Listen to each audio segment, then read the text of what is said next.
Hi hello, സിമ്പിളായിട്ട് ചിങ്ങ ഒന്നാം തീയതി ഇടാനുള്ള സെറ്റും മുണ്ടിൻ്റെ ബ്ലൗസിൽ ഞാൻ വർക്ക് ചെയ്യുന്നത് എങ്ങനെയാണെന്ന് കാണിച്ചു തരാം കേട്ടോ. അപ്പോൾ ഞാൻ വളരെ സിമ്പിളായിട്ട് ലൈറ്റായിട്ടുള്ള ഒരു വർക്കാണ് ചെയ്തിട്ടുള്ളത്. ഒരുപാട് ഹെവി ആയിട്ടുള്ള വർക്കൊന്നും അല്ല കേട്ടോ. എന്നാൽ അങ്ങ് തീരെ മോശമല്ല. അപ്പോൾ ആ ഒരു രീതിയിലാണ്. അപ്പോൾ ഞാൻ കുറേ ഗോൾഡൻ ബീഡ്സാണ് കേട്ടോ ഇവിടെ എടുത്തിട്ടുണ്ടായിരുന്നത്. അപ്പോൾ ഗോൾഡൻ ബീഡ്സാണ് വാങ്ങിയിട്ടുണ്ടായിരുന്നത്.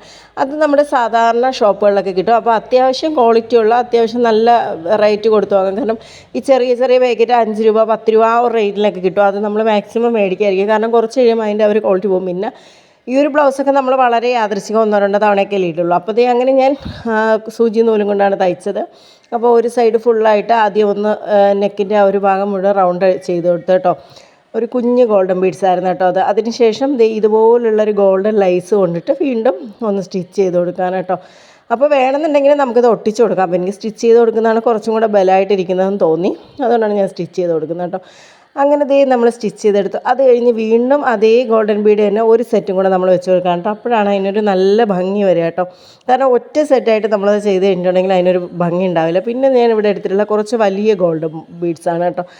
പിന്നെ നമ്മൾ അതുകൊണ്ടാണ് സെറ്റ് ചെയ്ത് കൊടുക്കുന്നത്. അപ്പോൾ അതായത് 3 ചെറിയ ബീഡ്സ് ആദ്യം ഞാൻ വെച്ചൊന്ന് സ്റ്റിച്ച് ചെയ്തു. അതിൻ്റെ താഴെയായിട്ട് ഒരു വലിയ ഗോൾഡൻ ബീഡും വെച്ച് കേട്ടോ. അപ്പോൾ അങ്ങനെയാണ് ചെയ്തിരിക്കുന്നത്. അപ്പോൾ ഫൈനൽ ലുക്ക് കാണാൻ നല്ല രസമാണ് കേട്ടോ. അപ്പോൾ ഇതിങ്ങനെ സ്റ്റിച്ച് ചെയ്ത് ഏകദേശം ഒരേ അളവിൽ തന്നെ സ്റ്റിച്ച് ചെയ്ത് ഇതാണ് കേട്ടോ ഫൈനൽ ലുക്ക് വന്നിട്ടുള്ളത്.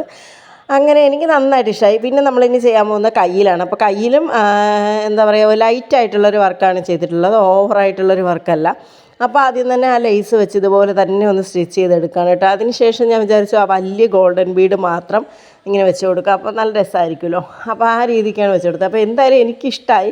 അപ്പോൾ ഇതിങ്ങനെ ഫൈനൽ ലുക്ക് വന്നിട്ട് ഇങ്ങനെ ആയിരുന്നു. അപ്പോൾ ഞാൻ ബാക്കിൽ ഫസ്റ്റ് വർക്ക് ചെയ്യേണ്ടതാണെന്ന് വിചാരിച്ചിരുന്നത്. പക്ഷേ ഫുള്ള് കഴിഞ്ഞ ടൈമിൽ എനിക്ക് തോന്നി അയ്യോ ബാക്കിൽ ഒന്നും ഇല്ലാത്ത എന്തോ ഒരു വൃത്തികേടായിട്ട് തോന്നി. അങ്ങനെ ഞാൻ ജസ്റ്റ് ആ ഗോൾഡൻ പീസ് മാത്രം വെച്ചിട്ട് ബാക്ക് കൂടെ ഒന്ന് സെറ്റാക്കി കൊടുത്തു കേട്ടോ. അങ്ങനെ ഫൈനൽ ലുക്ക് നല്ല അടിപൊളിയായിട്ട് വന്നു. അപ്പോൾ ഇട്ടപ്പോഴും അടിപൊളിയായിരുന്നു കേട്ടോ.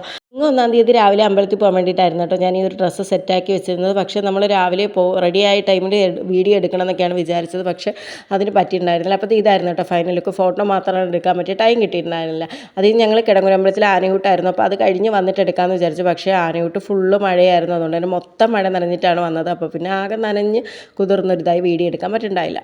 അപ്പോൾ ഈ ഒരു വർക്ക് ഇഷ്ടമായവർ ലൈക്ക് ചെയ്യാനും കമൻറ്റ് ചെയ്യാനും ഒന്നും മറക്കരുത് കേട്ടോ. അപ്പോൾ ഓക്കെ, ടാറ്റാ ബൈ ബൈ.